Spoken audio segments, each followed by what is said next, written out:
Welcome back to the I Empower Podcast, Season 2, where we hear inspirational stories and then we turn that into art that reminds us to be great. Each week, we dive deep into the story of a special person who discovered their power against all odds. But it doesn't stop there. All of the inspiration is then memorialized into a single unique painting that reminds us to be great. So if you, my friend, are looking to step out of your own way and into your life's full and well-deserved potential, this is the place for you. Do you think you can have more than one best friend? Or do you think that you can only have like one best friend? So, as a child, it was very much, you can only have one best friend. Yeah. Like, you know, if you believe in the concept of soulmates, you can only have one soulmate. Yeah. And I don't think that's true. I think you are able to find different bits of your soul in different people. Welcome to the show, Sheena. I'm so excited to have you. I had this idea of doing a podcast on friendship for a little while now. So I thought, what better person to bring on than my very own best friend? So I will just have you introduce yourself. Tell us a little bit about you. All right. So I'm Sheena. Do I need to look at a camera? I don't know. This is our first in person. I'm gonna look at my friend. Yeah, she knows who I am. Yeah. Y'all don't. But so I'm Sheena. My background professionally is social work. But I met you, Jessica. We are coming up. I keep looking like this has a it's gonna tell us. Yeah. We're coming up on our 3-year friend-iversary, which is crazy. And so I met you in the wild at a friend's party. And then the week after, I met your fiance, now husband, and I didn't know y'all were connected. And he invited me to your first solo art gallery. And I was in a new relationship at the time. And it's like, that sounds like fun. Let's do it. So we go and I meet you. And I'm like, hey, I'm Sheena. And you're like, oh, wait, weren't you yada yada? And I'm like, oh, you're that Jessica. And it was so funny because I remember, because this is like 2 weeks apart, me meeting you. So like at the party, you're just like this cool, hip chick who I honestly was so intimidated. I'm like, she's too cool for me. I can't even say hey to her. I mean, I said hey to you, but just your aesthetic and just everything and like the way you just spoke so freely at this party about things. I'm like, she's just too cool. She is cool. Like I was staring at you. I don't even know if you noticed it or not. And then I meet you at your art gallery or your whatever it's called. Yeah. And you're dressed like to the nines as this cute little artist that you are. And you're just popping around talking to, you know, all your guests. And again, I'm like, this girl's too cool. But it was a different cool at that point. Yeah. And I don't even know what shifted. But the next thing I know, like, y'all are inviting me out. You're inviting me out. We're like having real conversations on Instagram Messenger. I'm getting invited to your daughter's birthday party, bringing my nephew over, and now I'm just, here we are. Yeah. 3 years into this relationship. Yeah. It's so, it's crazy because, I'm just like, when I was thinking about doing this episode and, you know, it kind of gives you the opportunity to like, really think about like your life and like, you know, how did I meet this person? And like, cause it's always interesting. We always ask people like, how did you meet your significant other? And like, you always have this story, but a lot of times we don't ever really ask people like how they met their friends a lot of times because it's just assumed that, you know, it's either work related or you've been friends for years.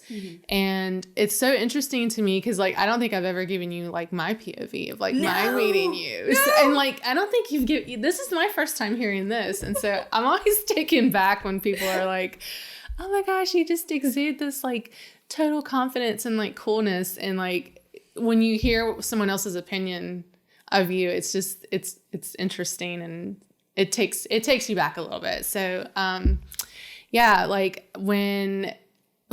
this was like I want to say I met Dylan my husband in 2017. And so we were it was probably a year into the relationship when I, 17, 18, 19, 2 years into the relationship. I hate doing math, but anyway, so. Don't worry, it's not my strong suit either. And so this was my first, so I do remember you from the party, and I remember that I didn't want to go to the party. Because again, I'm actually quite a shy person. Like, people usually think that I'm so like confident and like I just easygoing butterfly, but I'm an extreme introvert and not confident in that aspect of like meeting new people. It makes me nervous.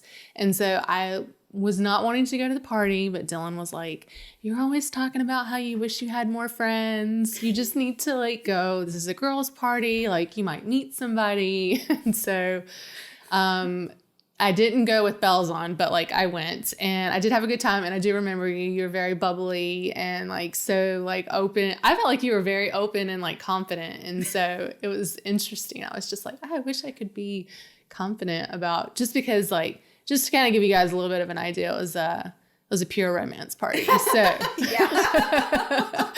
So it's one of those like intimidating parties anyways, but also a good opportunity to just kind of have fun. So going into that party, like I only knew Brittany at the time, I think. And so I was literally going into a party where I like knew nobody. And so the party's over, yada, yada. And then when you guys showed, like you had met Dylan, I knew that you had met Dylan It was a week before. Yeah. And so did he invite you to how did you find out about the art show? Dylan did. Told you. He reached out to me and he knew, because the same night I met Dylan was the night I met Adam. Okay. And Adam's my significant other. Yeah. And so he had invited us out. Yeah. I think it was more so me. I don't think he realized like how much Adam and I had clicked. Yeah. And I was like, sure, this will be fun. Yeah. That's so funny. Yeah. He was a great PR person for that show. He was inviting everybody. And so you guys came and we met. And I don't really think that like anything much happened after that. I think we probably started following each other on social media, or maybe you followed me and then I think I was already following you because he told me your handle. Yeah. And then I think I had some other things come up. You guys came to the mural thing that I did. And I don't know. It was just interesting because we've come to almost everything. I know you have. And so in this, like, I just remember like thinking that you were like such a sweet person, but then me being the on guard person that I am from previous friendships that I've had and just previous relationships that I've had in general too, where I've been hurt. Like, I want that friendship. I want to have that girl friendship, but then I'm like scared to kind of like, I'm just scared of being hurt. And so like it's really hard for me to like put in that energy for fear of it just not working out. And so I remember distinctly that like I had this conversation with Dylan and I was just like, oh, woe is me. I don't have any girlfriends, blah, blah, blah. He was like, Sheena, like, why don't you talk to Sheena more? And I was like, well, we do. But it was like, it wasn't a lot at the time, I think. And he was like, literally that girl has showed up to like everything that you have done. Like any kind of art thing that you do, like she's, you know, she shares your stuff. Like, why are you not opening, like, why are you not allowing that friendship to happen? And so like, I had to take a moment and be like, okay, like this person is a genuine person and I need to just give it a try. And so then like I felt myself like open up, and I don't know if you like ever like realized that there was like this pivotal moment. I don't know, I can't remember when it was, but then like when it happened, like it just kind of blossomed from there. And I don't know, there was some time, and I've got goosebumps and all that stuff, but there was some shift. Like I remember specifically Adam and I are leaving with my nephew from Leola's birthday party and at your house in Greensboro, and Dylan like snuck out and he's like talking to me, to us in private, and he's like, thank you for being there for Jessica. Aww. Like when I met you at BAM, that was the event I met the guys at, I thought this is this is just going to be someone I'm going to connect with on social, Yeah. and I'll see her once a year, and that'll be it. Yeah. And if so, that's fine. Yeah. But I can genuinely see that you care and you support Jessica, and that means so much. Yeah. And like, I remember trying not to cry in front of Dylan. I don't remember if I succeeded, but there was a shift, and it did go from, you know, just I mean, we still do this, you know, hype each other up, and share things and share ideas, but it's just, and it wasn't all of a sudden, bam, here's my entire soul, but right. over the course of the last few years, there's just a little bit more. There's a little bit more, and because even Adam's like, well, have you talked to Jessica lately? Yeah. Like, this sounds like you need a Jessica phone call or a chat or whatever. And there have been those times where we take it from the texting to, okay, I need to hear your voice. Yeah. We need to have this conversation. And that doesn't always happen, especially as adults. Right. So. Yeah. I think that, you know, with the problem to me, I feel like too, like with social media and just, you know, I'm having a really hard time like aging and, you know, realizing that people have, you know, we all have our own lives, we have our families, we have our jobs, we have our things that we're going on. So like sometimes I have to mentally be like, okay, I haven't spoken to this person and I can't remember the last time I texted this person, like, and they're in my mind. So like, I'm gonna shoot him a text. And I used to really be like more reserved on that because I feel like I don't want to open up a conversation with somebody unless I'm 100% mentally capable of having a conversation with that person.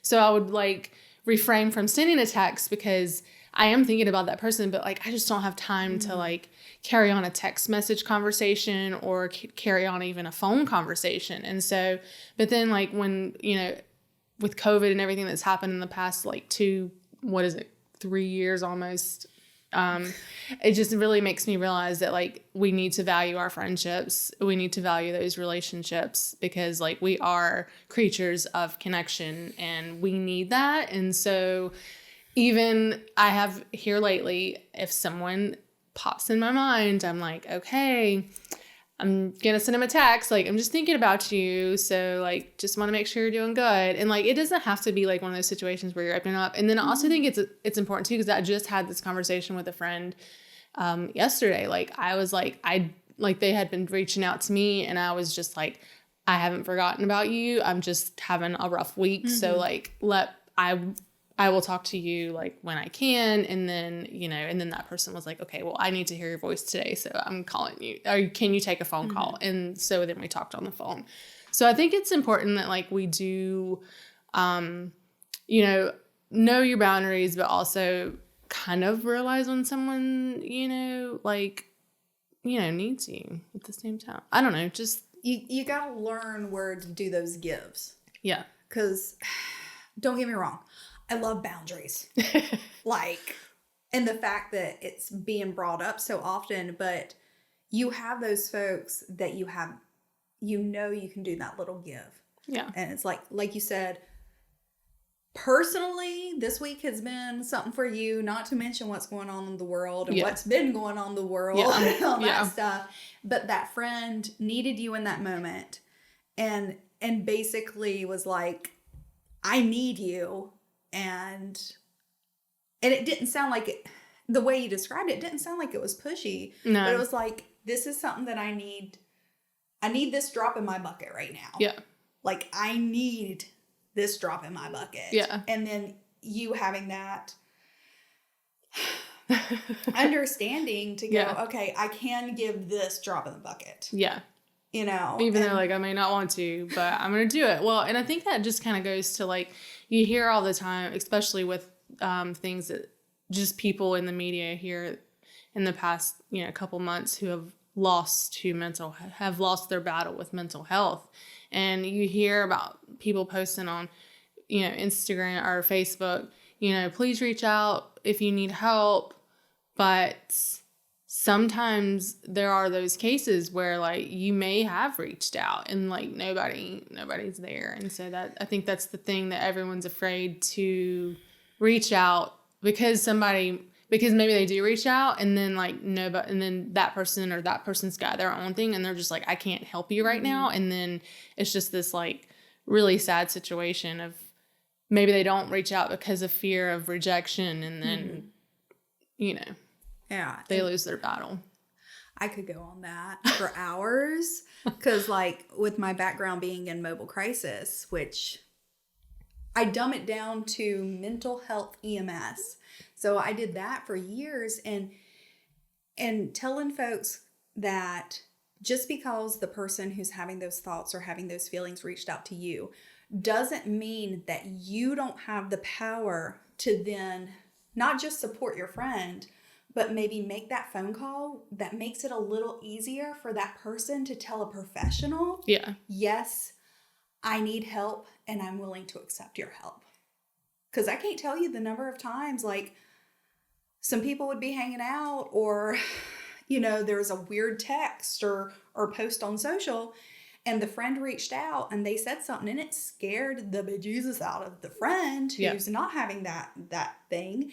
And they called the crisis line.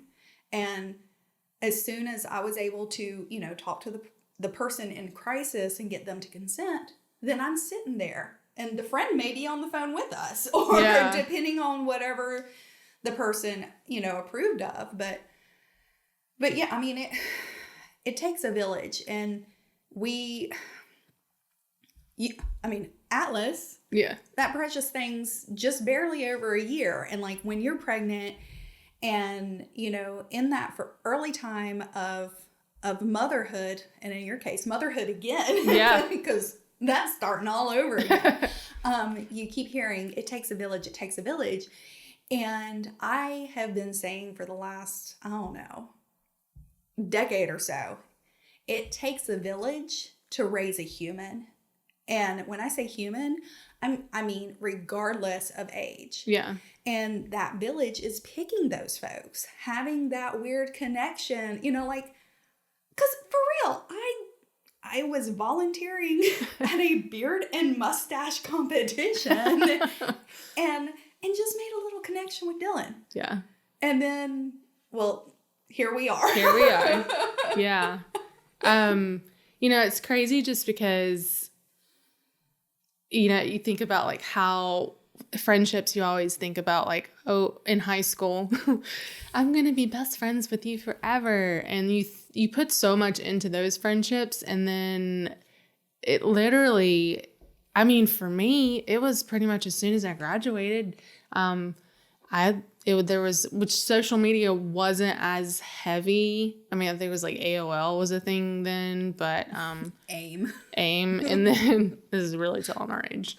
I don't remember when MySpace came out, or when, I didn't start really doing MySpace until a few years after I graduated, but and texting really wasn't that hot from what I remember. It was 10 cents a text. Yeah. So my friends went off to college and I chose to enter the work field. And so, that friendship, it really just makes you realize that a lot of times the friendships and the bonds that we make are convenience.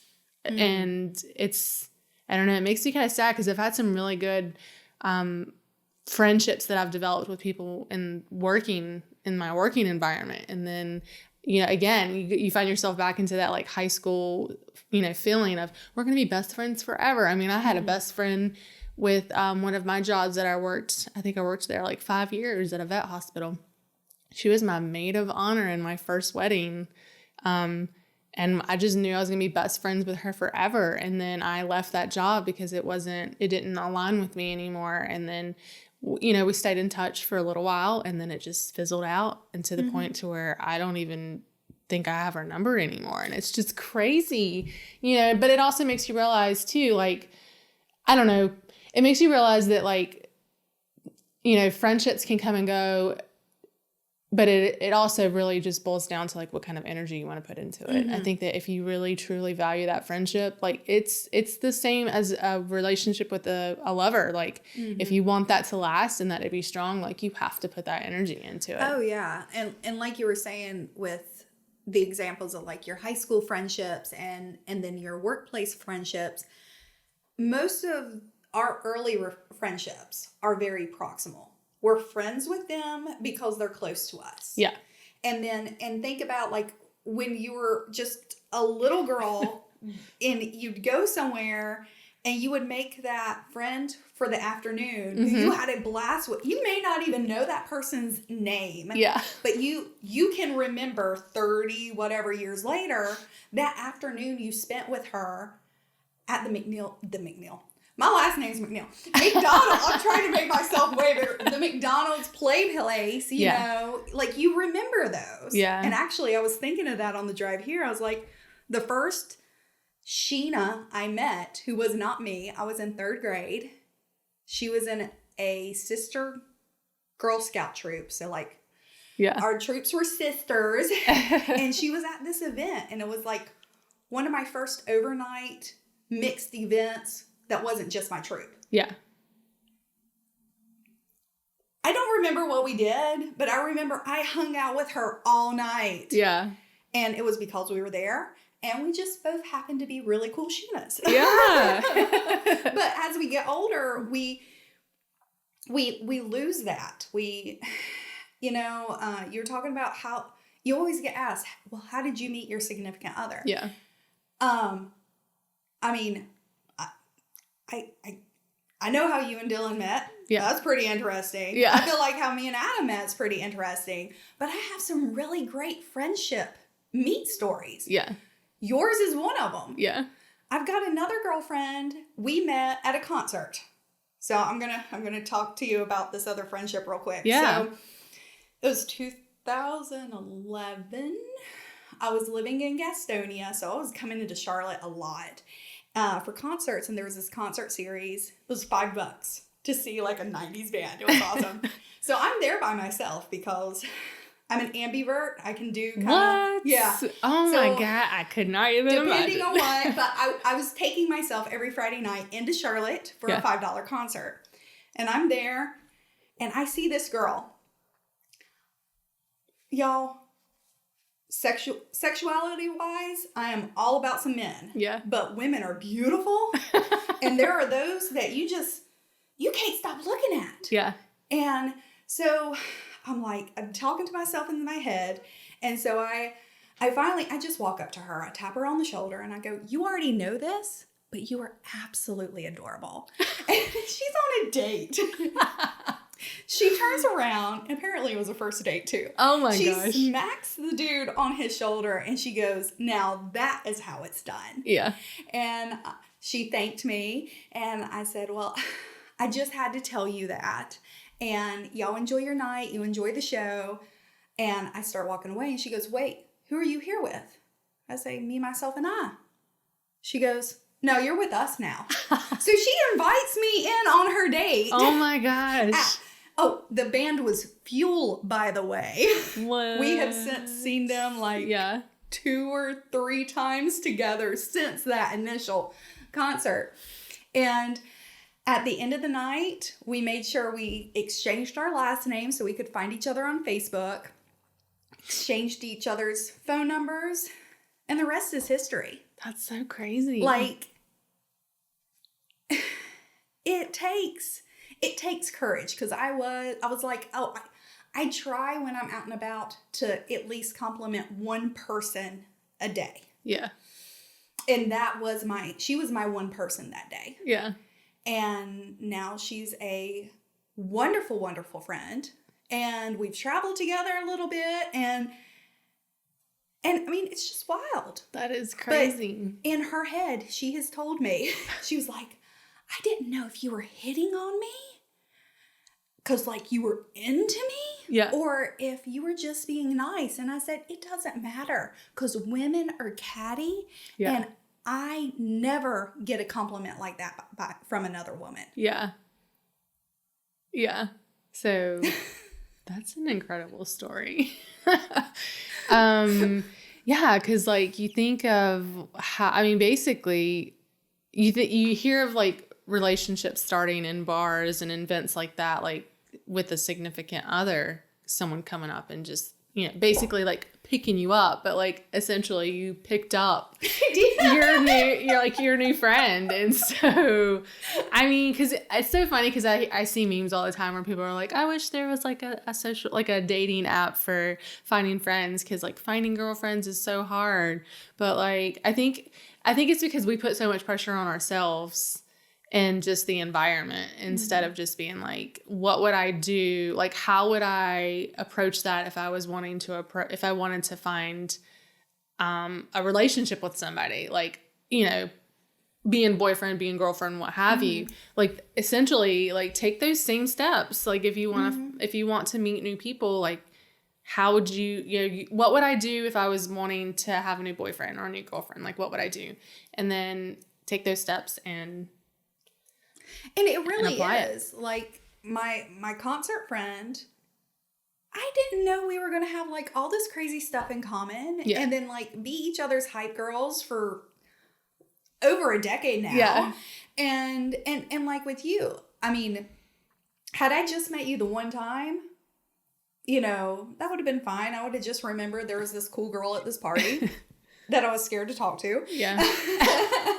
But then, we just had that, and then it just turned out we had other ways to support each other, other interests. Yeah. Conversations just flowed. I mean,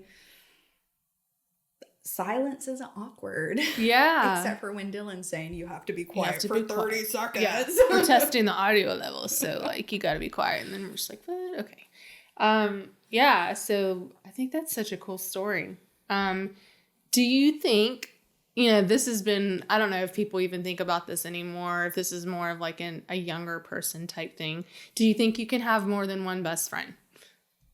Or do you think that you can only have like one best friend? So, as a child, it was very much, you can only have one best friend. Yeah. Like, if you believe in the concept of soulmates, you can only have one soulmate. Yeah. And I don't think that's true. I think you are able to find different bits of your soul in different people.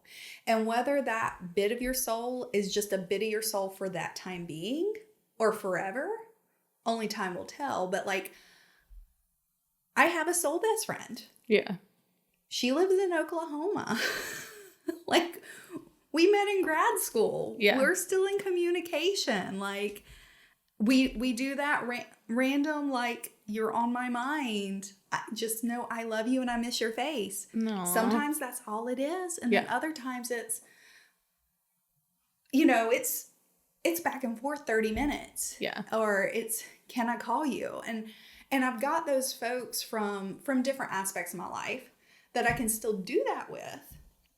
But then I have those folks, and when you brought up this topic, this was something like one of the things that I thought of. And you were talking about, again, going back to, we put so much into how did you meet your significant other, and then these breakups we have with our significant others, from the past, because Lord willing, there ain't gonna be another breakup. Yeah, this is it.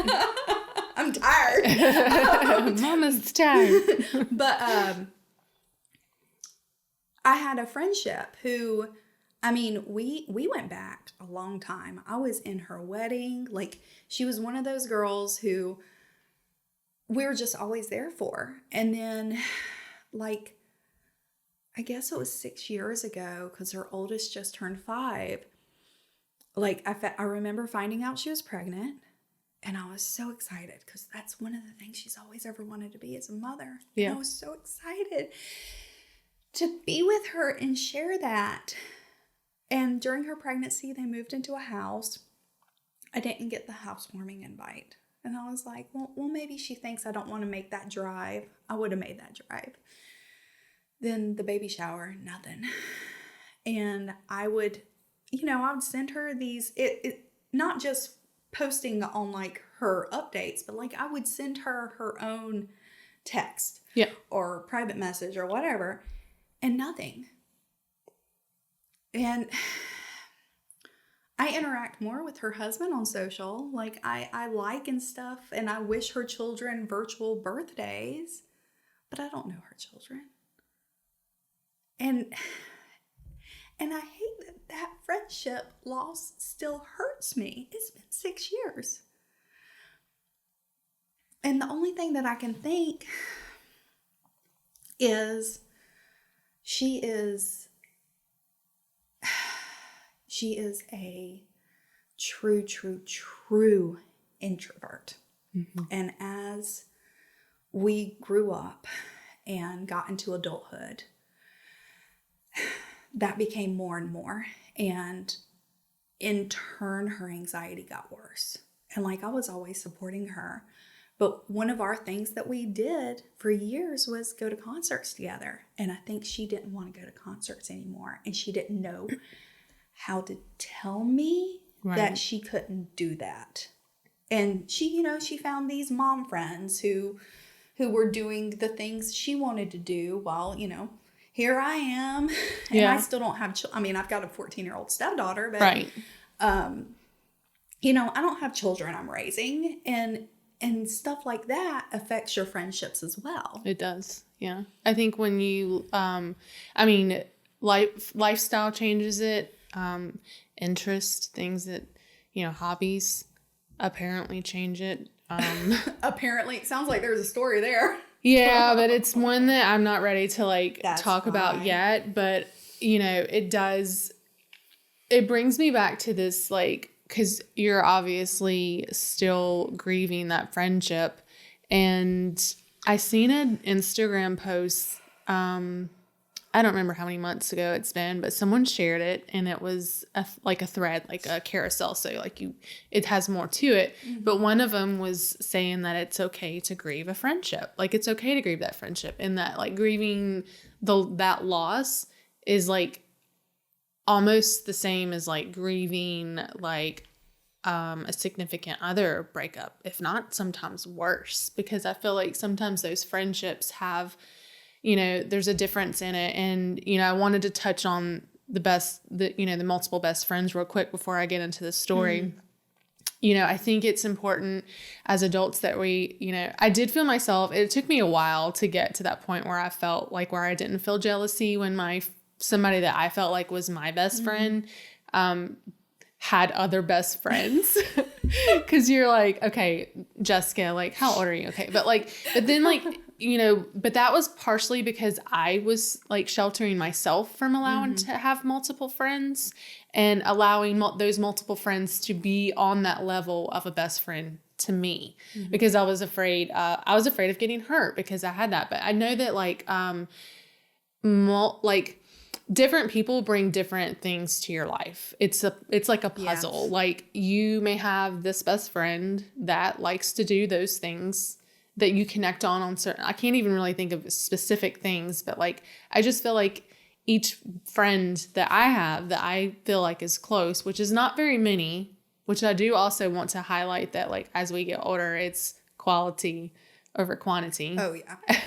And that's a hard thing to realize, and to for me at least, just because I've always wanted to, and I think that is probably a trauma response of wanting to feel valuable, wanting to feel desired. I wanted people to desire to be my friend type thing. So, but realizing that different people complete your puzzle in different ways. And so yes, I think you can have multiple best friends.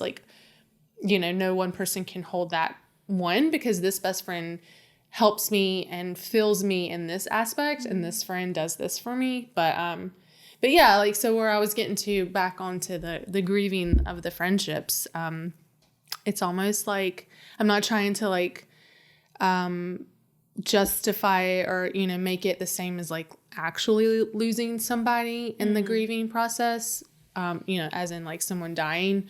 But it's almost kind of like someone dies. It feels like that. My personal experience with a friendship loss was actually it took me a while to like get to this point to realizing that wasn't a healthy friendship. It was a friendship that was built on lies. And I didn't realize it until everything kind of like blew up at the end. But I grieve that friendship because I loved her so much. So much. You know, I met her. It was a job that I got. I started working back at some chiropractors that were friends of mine. I started working back with them. And so it was just me and her. We were the only employees there aside from the 2 doctors. Mm-hmm. And so, you know, when you're working with somebody for 10 hours a day, especially when it's just the 2 of you, you can't help but build some sort of friendship.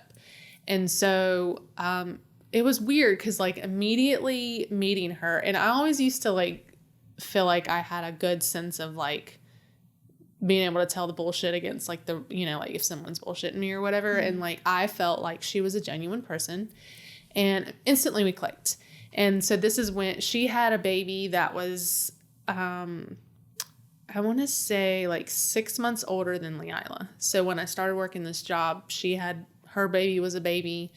Leila was 3 months. So with that like 6 month gap. And so we had the newborn connection.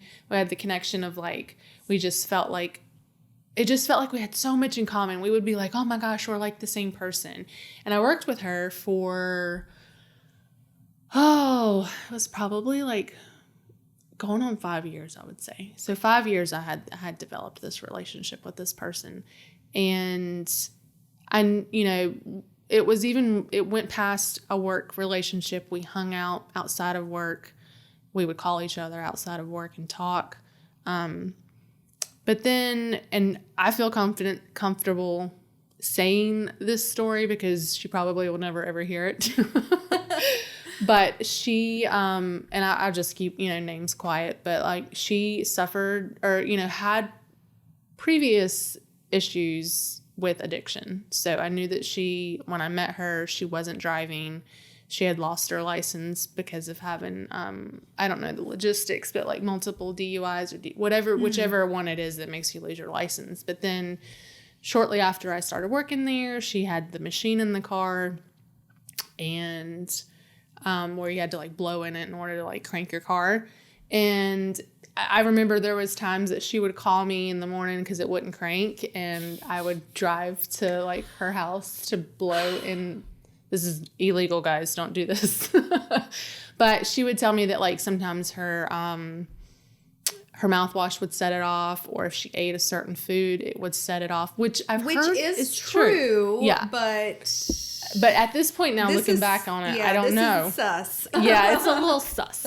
So, but I trusted her, and you know, so I would be that kind of friend. We worked Fridays together when the office was closed, and we would just have these like girl powwows and like tell all of our deep, dark secrets. She's to this day probably the only female that I have literally like poured out my trauma on.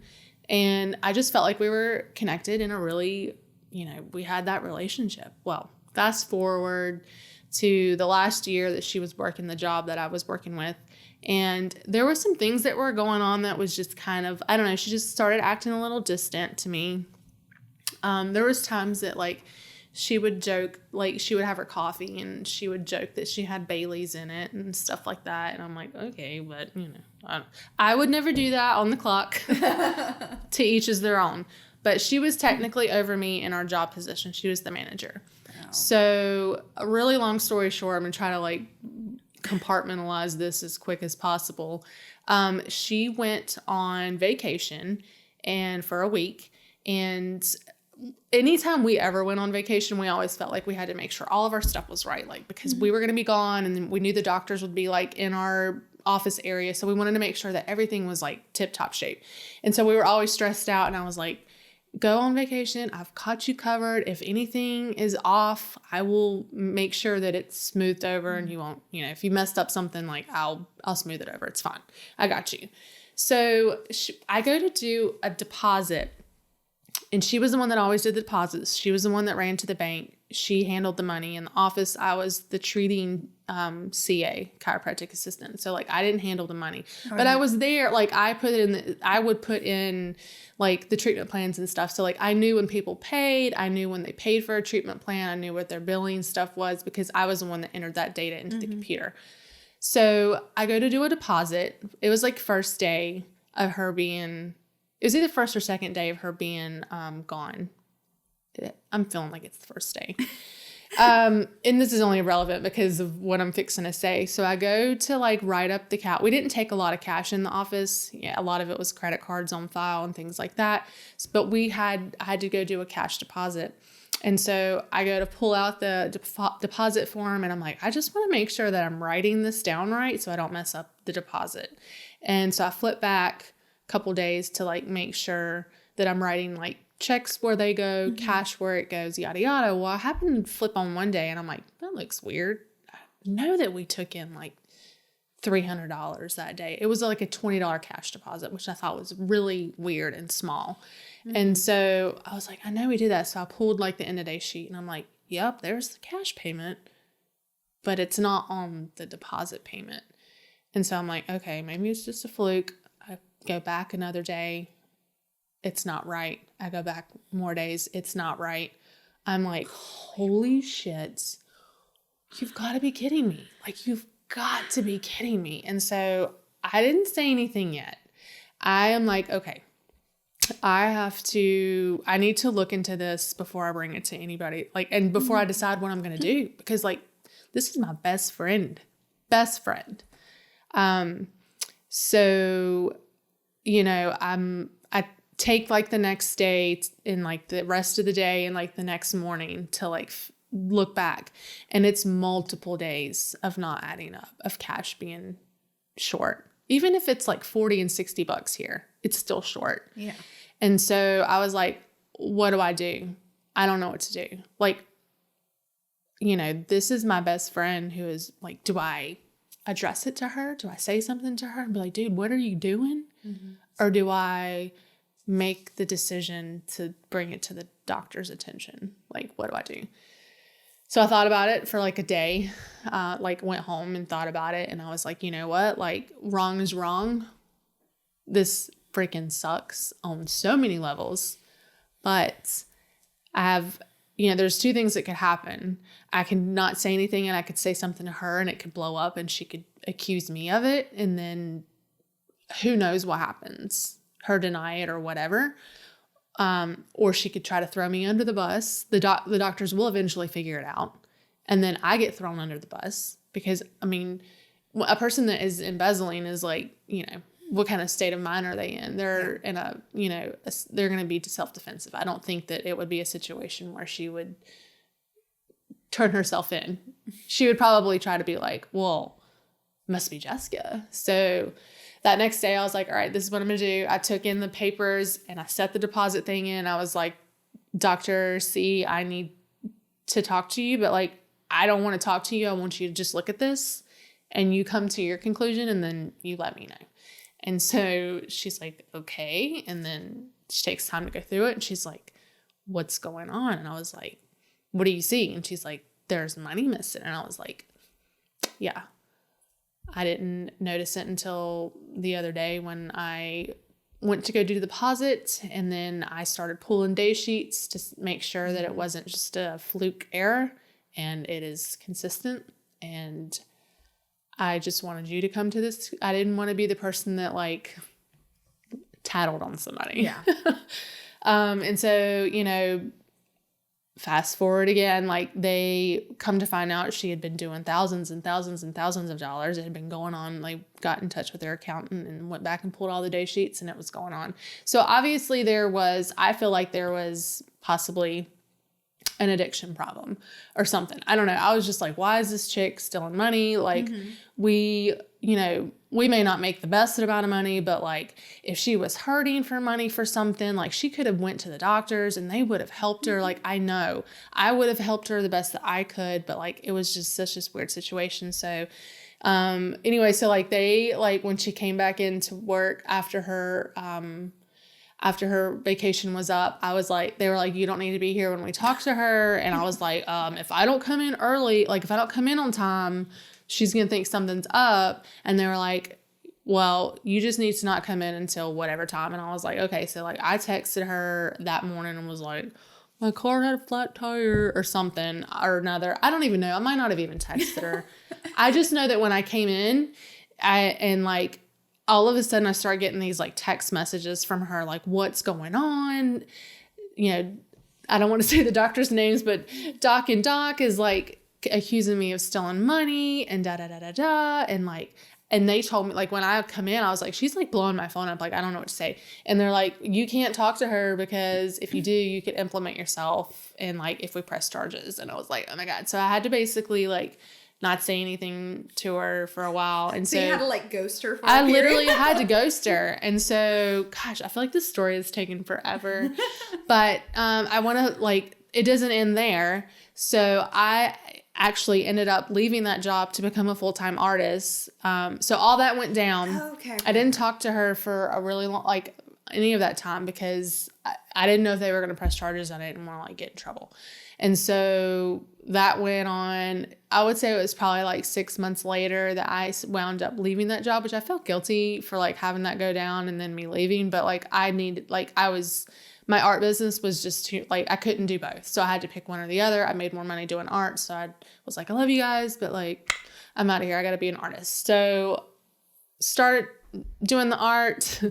And then that's when shortly after that is when the bottom fell out with my ex and I left that situation. And then we wound up like meeting each other again in passing or something and like started talking to each other. And I just remembered that like I was like, oh, I love this girl so much. Like she messed up. Like, you know, I'm all for forgiving people. Like what she did was wrong, yada yada. We never really had that conversation about like what happened because I didn't want to like, I don't know. I just felt like if she wanted to like offer it up and give it to me, she could. But like I thought, okay, well, I love this chick. Like I'm not working there anymore. So like I never told her I was the one that like found it. I just kind of, she would mention it and she would be like, yeah, I still can't believe they thought that I did that and da da da da. I was like, I don't know. Like I'm not working there anymore. So like, I don't know.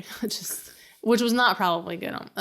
Don't take my, don't follow in my footsteps in that one. Anyway, so like, I was like, okay, I want to try to be this girl's friend again. So we started hanging out again. And and at the time I was going through some of my mental struggles because I had just gotten out of that relationship and was kind of spiraling myself.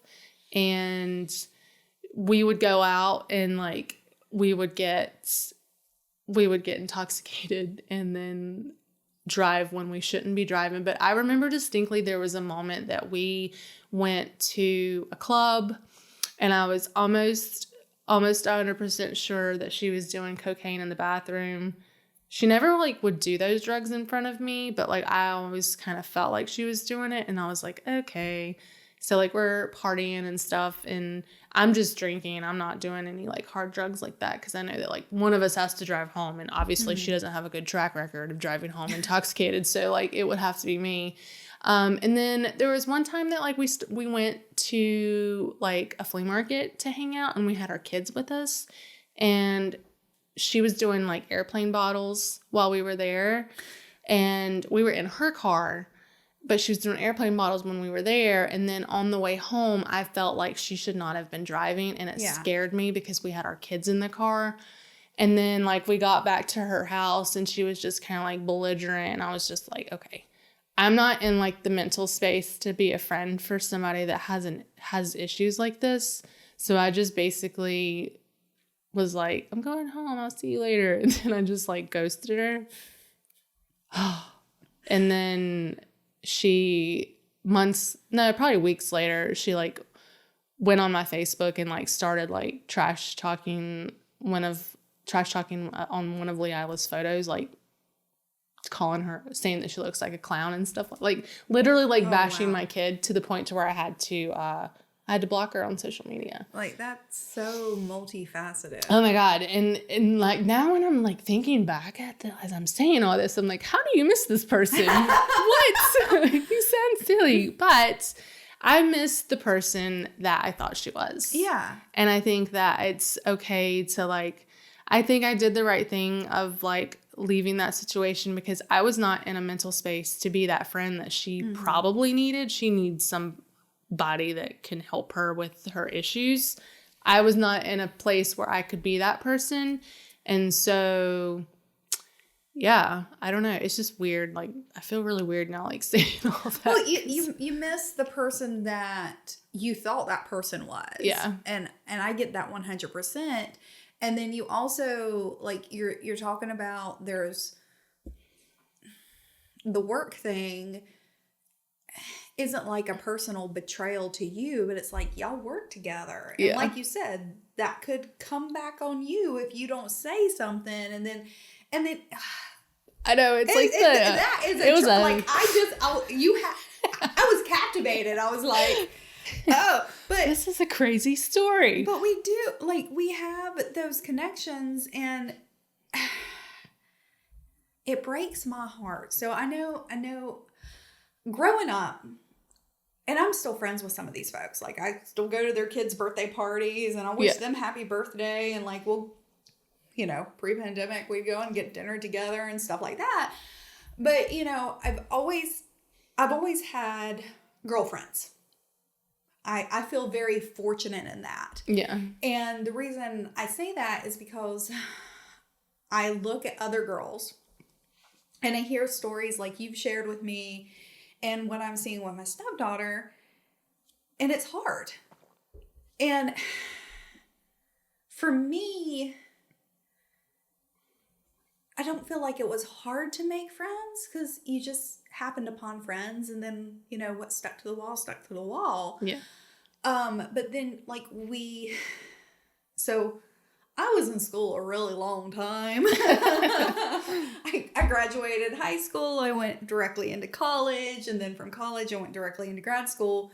And then from grad school, well, I took a mini time off to travel the country, and then I went into the workforce. But so my friendships, for the most part, came from those very structured environments. And then, like, I have a few folks from my early work days who I'm still in contact with because we have social media. And, like, I hope the best for them, but I don't go and have lunch with them like I did when we worked together. Yeah. And one of them, and she's been on my mind so much lately, and I probably just need to text her. Like, because, like, we always stayed in contact. Like, we worked together, and then we stayed in contact. I moved away. We stayed in contact. She helped me get another job. You know, like, we stayed in contact. Yeah. But she's working on her PhD, so she's super busy. Right. And I feel like this sense of guilt when I reach out to her. Like, I haven't seen her since 2019. Yeah. It's been over 3 years because it was January. And but yeah, there's just so much with friendships, and adult friendships are that much harder. Like, I can make a lot of connections with folks, and that's something that I'm trying to teach my stepdaughter is, and I don't know if we talked about this before we started taping.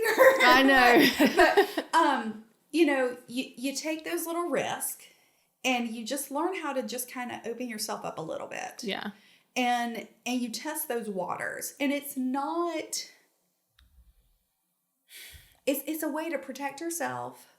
But also, like, when you're 14 and you think you can trust someone, you tell them your world. Yeah. And then, well, the person you just talked to is 14 and they have no emotional regulation. They're still developing that, and they don't know what's appropriate to share and what's not. And the next thing you know, your business is all over the school. Right. And it's even worse now because we have social media. So, oh my gosh. I could not even begin to imagine being a teenager. We just had, like, AOL, and, like, I didn't even have AOL at my house. I had to go to my friend's house to, like, type on AIM. And, like, I just remember, like, chat rooms and stuff was big. But, like, the way that like social media is now, and there are so many platforms too, it's not just one, you know. Then if you're being bullied, like you're being bullied in instant messenger on AOL, I don't think, and I don't know if you remember that there was like a wall that you could just be like, so-and-so's an asshole. Like with AOL, like with Facebook, you can literally like where you report. Yeah. I don't think they had that. It was yet. it was like chat. So you were, if someone was bullying you like in chat, you could just block them if you wanted to, I think. Yeah, I think there was a block method, but yeah, there wasn't like a reporting that they're doing harassing behavior, and then they could have like this, oh, this seems to be a pattern. Yeah, because internet bullying was not a thing when the internet was like, fresh. So like it was a thing, we just didn't have a name for it. Yeah, there you go. Yeah. And like there was no like repercussions for that, because now there's like I mean, I've seen where people have had issues with their kids being bullied on social media. I think it's a criminal offense. Like you can actually make police reports on it now, which I think is important that people know that. The law has definitely changed with that. And that's a whole nother conversation, trust me. But you know, and I'm not discrediting those online friendships at all, because I know you have some really awesome online friends, and you've actually exposed me to some of these artists and entrepreneurs that I follow, and I'm just so grateful that that little blip of, you know, art or happiness or sass or whatever it is gets brought into my feed. Yeah. But there's something to be said about those like live, tangible, like I'm going to hug the crap out of you after this, yeah. you know, friendships.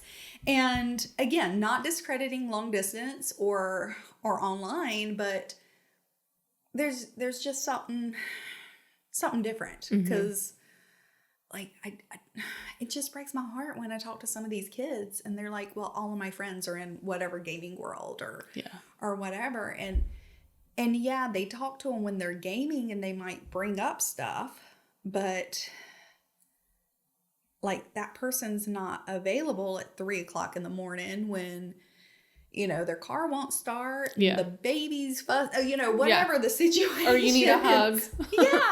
Yeah, like today I got to see a friend I haven't seen in a long while because she's in beauty school and I needed a haircut. Yeah. And she is a touch person.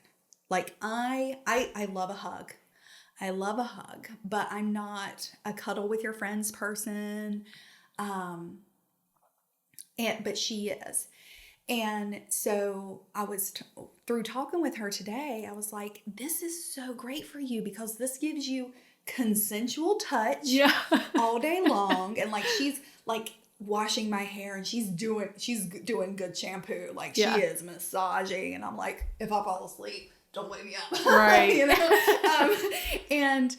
And all I could think is just how happy I was that she's going to have this outlet. And I think in her previous jobs, it's been so, you know, traditional retail or traditional this, where you can't have that. And then also, we're still in a pandemic. So, like, you're one of the few people outside of my family that I have seen through this. No, it's crazy. It's so crazy. But being able to have those and knowing what those things are for certain friends, because I haven't talking about, you know, touch being something. Jessica, if you came to me one day and you're like, I just need you to hold me, I will hold you. Yeah. But it takes a lot for me. Yeah. Like I have a friend who it doesn't take much. She is a touchy friend. And I just know with her, I need to sit down on the couch and I just need her to come to me. And I just need to let her rest on me. And I will just like rub her arm. We can talk. We can sit in silence. We can listen to music. I think the last time we did it, we listened to like the Nightmare Before Christmas soundtrack. You know, like that was what she needed in that moment. So, and I think that kind of goes back to not like having the multiple best friends or something, but you know, you said it, and I think I alluded to it, that you have those people who meet those different things for you. Yeah. And then, you know, you have those folks that, you know, you have to give a little bit more, and they're going to give in a different way. Yeah. Because it's not a, what is it? They always said like, and again, everyone talks about romantic relationships. Yeah. It's 50-50, and it's not. Some days it's going to be 60-40. Oh, yeah. or something. But really, it needs to be that 100-100, and then you got to figure out kind of where you're going. Yeah. It's so funny that you say that about the touch, because I feel like I am like you. I am not a touchy-feely person. This is I will give why you we get along together. Yeah. See, we didn't even know it, and like it was already there. But like I'll give people a hug bye and things like that. And I think that probably comes down to maybe generational. I don't have a very like lovey-dovey hug you like family. I don't know. This is just what I feel like mine is. Like, Dylan thinks it's the craziest thing that, like, I don't tell my mom that I love her every time I hang up the phone with her.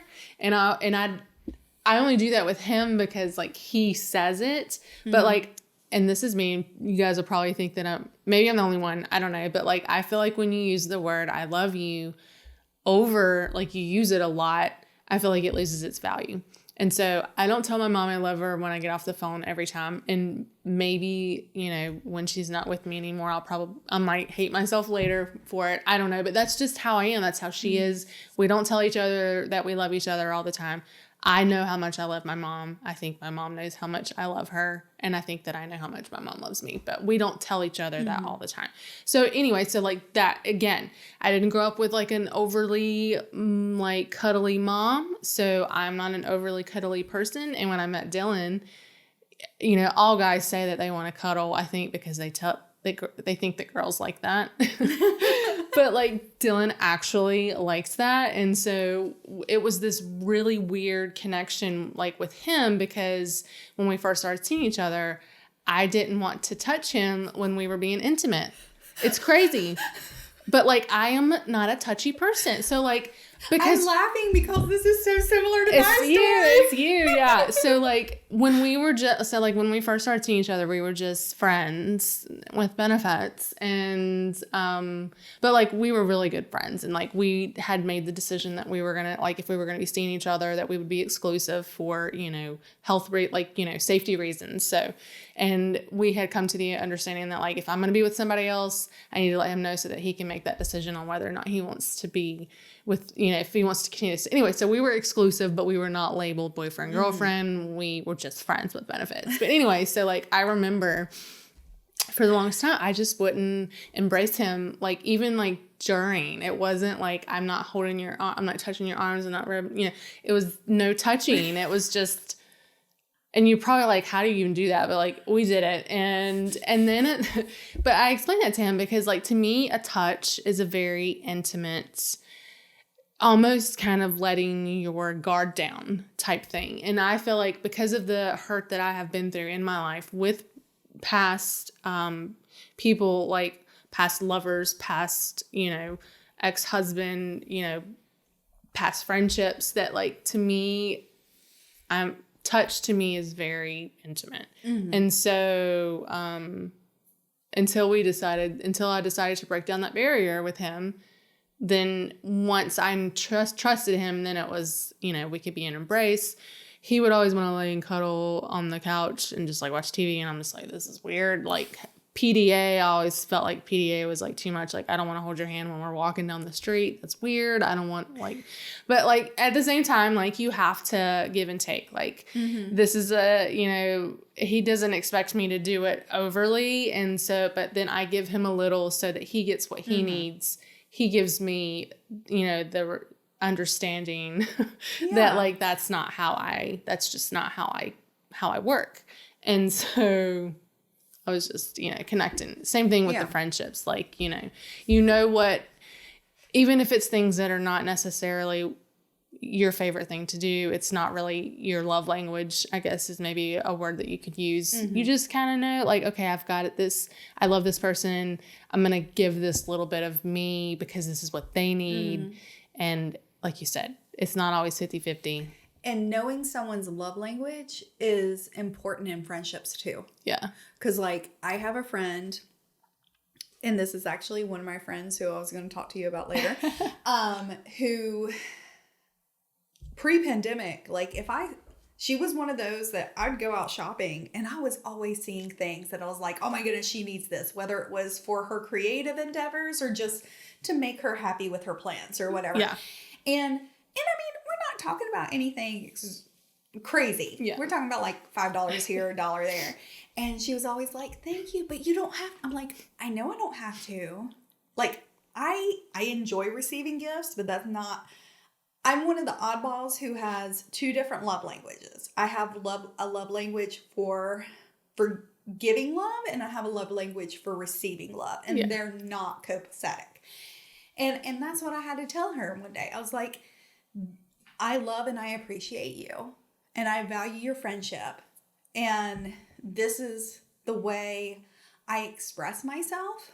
And it was like, once I explained it like that, she was cool with it. Yeah. Like, it was no longer weird in her head that I would get her a cactus trinket tray. Yeah.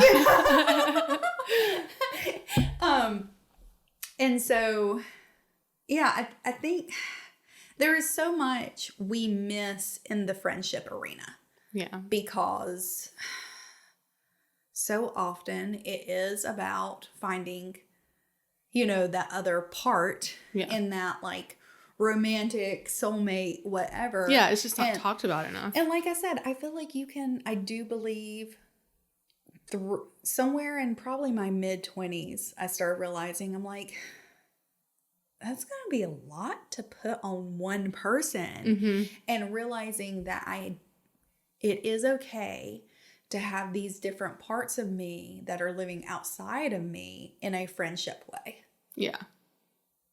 That's such a good way to think about it. I think we just put too much pressure on ourselves too, of like, I don't know what I'm trying to say, but I always felt like it's that numbers game. And what I mean by putting pressure is like making sure that everybody likes me. Like, am I being like, I want people to want to be my friend, and then realizing that it's like not even like that. Like, it's, because I've had people that are friends that have just kind of, we still communicate, we still hang out every now and then. But then I remember having moments like where I would tell Dylan, I'd be like, I just wish that people would like text me and call me. And then when people do text me and call me, I'm like, oh, I don't, like, what do I do? Like, I want that, but I don't, like, I just, and he's like, you gotta, You're a cat, Jessica. Yeah, stop being a cat, Jessica. Like, if you're gonna put it out there, like, then you need to be able to, like, if you want to give, like, if you want to receive, you have to be able to give. And so I think, like, knowing your boundaries of, like, okay, I'm, like, crazy busy. I have a baby. I have a 10-year-old. I have a husband who's trying to run his business. I'm trying to run my business. Like, I can't be all whiny and being like, why does anybody want to be my friend? Because then people are like, when I want to have 10,000 friends. And then when I have all these 10,000 people messaging me, and then I'm like, what do I do? So I think, just realizing that, that whole like quality over quantity, I want to make sure I say that right, yes, is important. And so, and to not be selfish in the friendship department. And yeah, just like realizing that made me think of something that was actually mentioned by your first podcast. Okay. I think her name was Courtney. Yeah. And she was talking about how it was I think it was one of her Black Lives Matter shirts or something. Mm-hmm. And like she had to stop work, like take a break from her day job for 2 weeks to just get out her orders. And she realized she just needed to be herself. Yeah. Like, she didn't have to put on a front. And that's exactly what you have to, like, you just have to be yourself. Yeah. Because you may meet a friend at a concert just because she thinks your bracelet is cool. Yeah. Or you might meet a friend because, well, her significant other is like inviting you to her art show. Yeah. and not realize you've already met before and you were just scared out of your mind to talk to the girl because she was too cool for you. Yeah, like just taking that that leap. I mean, and then it's hard, but I think being able to, like you said earlier when you were talking about like opening up yourself a little at a time, you don't have to like straight up just be like, hey, this is me and this is my life story, and then open yourself up to being hurt. You just do a little at a time. And then realizing that when you build a friendship with somebody, it's literally the same way that you build a relationship with a lover. It's, there's a lot of give and take. When you first start dating somebody, you probably don't let them know all of your dirty laundry. But, same thing with friendships. But exactly. I think, like, how important do you think friendship is? Like, I think it's one of the most important things. Yeah. Because we are not supposed to be alone. Yeah. We are social creatures, and we need those other people.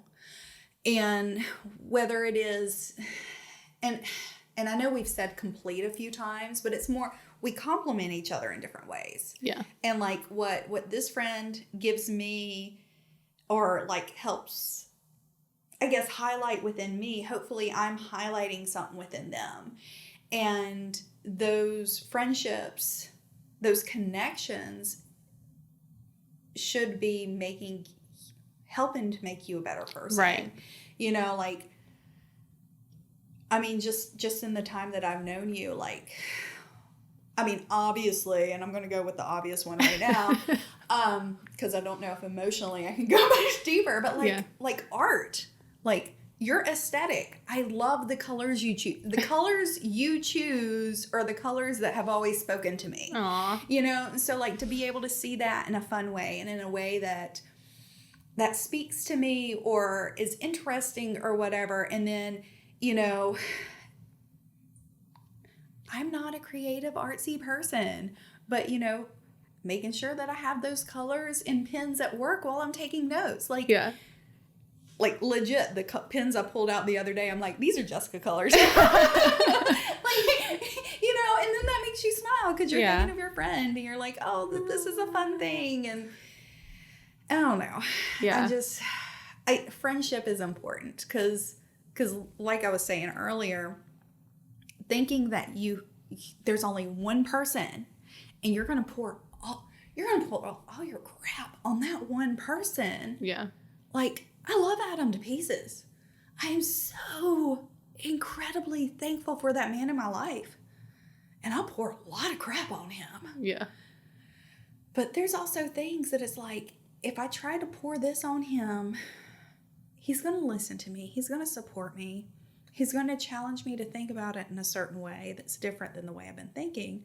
But sometimes I just want someone to sit in my crap with me and be like, yeah, and don't you remember when that, I do that with my sister. Yeah. I've got some other people, like you need those times. But then at the same time, it's like, okay, we've all been there. We just had our pity party. Now, how are we going to get our big girl panties back on and make it through the day? Yeah. Ugh. It's so nice. I get so jealous when I see like those. And again, it's just a reminder that the internet is not real, of like the girl parties where it's like 10 girls getting together and having like wine and a pizza party, like slumber party. And I found myself being like, I don't want to do that. But like, I think moral of my story for me, and everybody's different, is it just really boils down to like, I only have enough to give to so many people. Mm-hmm. Just because I that's just me. I only have so much to pour out to people. Like, I can be friends, and I have lots of, like you said, like internet friends, but those deep core friendships with people, I only have so much. And maybe it is still just a trauma response from like what I've been through, that I don't want to open that up, because you were actually, I don't even know if I said this in all of that we're talking, but you were actually the first person that after that friendship went crazy. That crazy story, and it got even crazier, but some of it's like too much to say on the air, so but I will let you know, I'll go into a little bit more afterwards. But we'll pop some popcorn. Yeah, we'll pop some popcorn. But you, like, I was so incredibly deeply hurt from that. I felt betrayed. it was just painful for me. And so like it was like having a bad toxic breakup with somebody. Like you're afraid to open up to anybody. And you were the first person that like came into my life. It did take a little like help from little birdie Dylan on my shoulder. You need to open up, and like, you know, this girl is like obviously cares about you. Like she's there for everything that, like, any kind of event that you've put on. This girl has been there. He was like, you need to, because he could see that I was being guarded. He was like, you need to open up. And I was like, you know what? Like sometimes it just takes that other perspective for someone to be like, you know what? You're 100% right. I'm being a shitty person because so then I felt guilty. I was like, oh, she's doing all this. And then I'm over here being like in my own little oblivious world. And so when I was like, okay, you're right. And then I opened up, and like, it's such a genuine, warm friendship. And I can't thank you enough for coming into my life. I don't know what I would do without you. But yeah, back to that, I don't remember who said it, and Dylan has said it to me a million times. He's probably going to be sad that I don't remember who quoted this, but, I just want to say, like, moral of the story is, like, especially because I think it probably is easy to say the older that we get, the less, your circle gets smaller. You hear about people talking all the time, but it was, I don't remember who said it, but he said that you are the sum of your 5 closest friends. Yeah, I can't remember. I don't know.